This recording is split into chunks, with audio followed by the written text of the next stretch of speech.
мүмкүнчүлүк берип атабыз. Буга өтө зарылчылык мезгилинде жана ошондой эле бизнес тармактарда ушу күнүмдүк колдончу тамак аштарды, элге керектүү товарларды ташып кирүүдө булар эч кандай тыйын жок. Булар мыйзам чегинде карантинден берилген шартына жараша толук камдуу өткөнгө мүмкүнчүлүгү бар.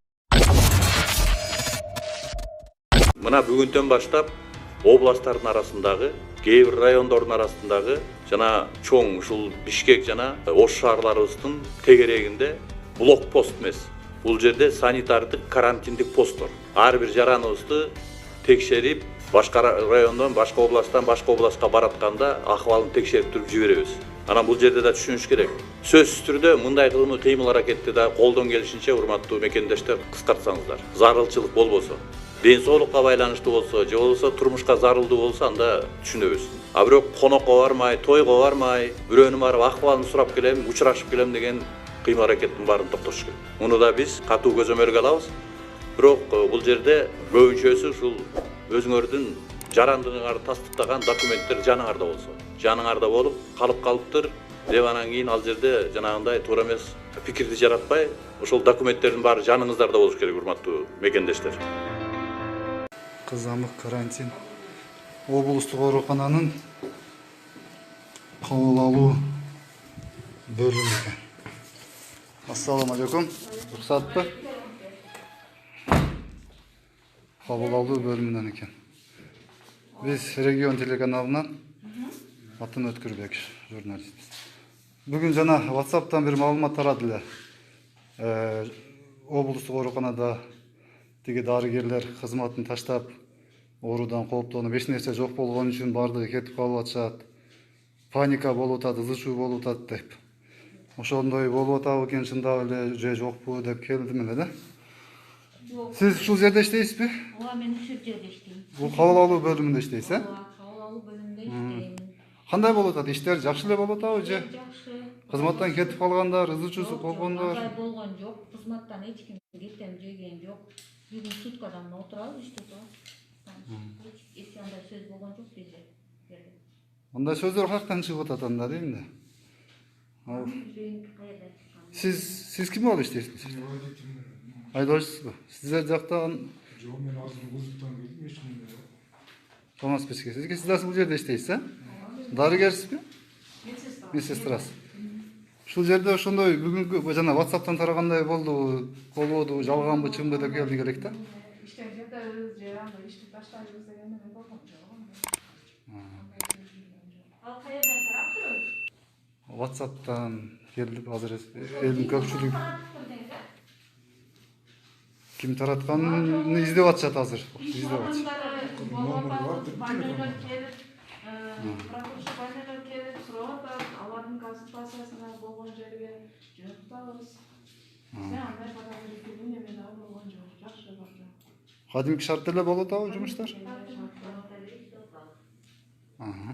Атак бизде иш таштайм деген эч ким сотрудниктерден эч ким андай сөз айткан жок, татамызда сөз жок. Андай болгон деле жок. Эртең менен иштеп атабыз, как болду. Бул медиктердин өздөрүнүн ушу больницанын өзүндө маскалар жетишпестен тиги больнойлорго келген маскаларды алып тагып жүрүшөт дегендер болду. Жок.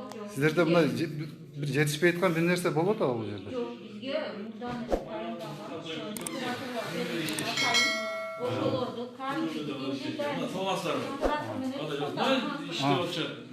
Мына да. Дежурный врач ооруканада бүгүн мына оорулар Байгазы журналист деген ушундай бир маселе болду. бул агайдан жана интервью алган.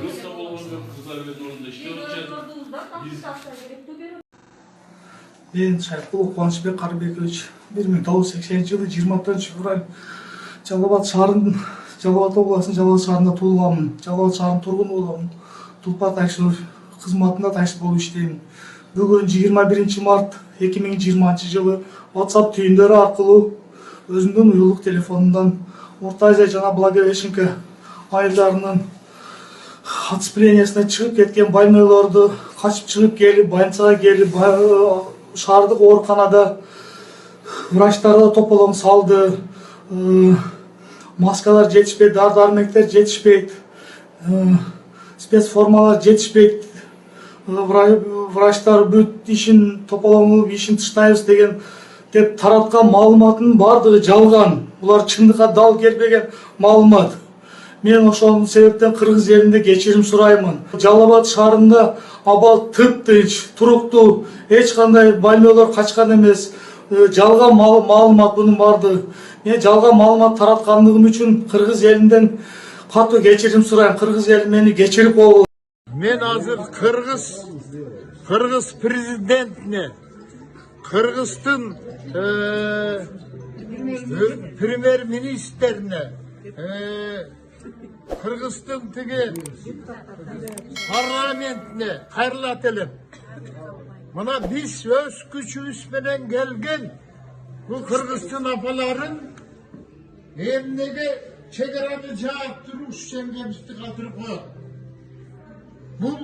Bulardan östörünün oyunu.